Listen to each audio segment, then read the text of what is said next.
This tutorial will guide you through using Luma AI by Luma Labs on your PC.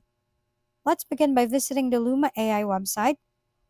Click on the Sign Up button, fill in the required information, input your name, email address, and give it a strong password. Agree to the terms and conditions on this page, then click Create Account to finalize your registration. Check your email for a verification link and confirm your account. Once you've set up your account, familiarize yourself with the Luma AI dashboard.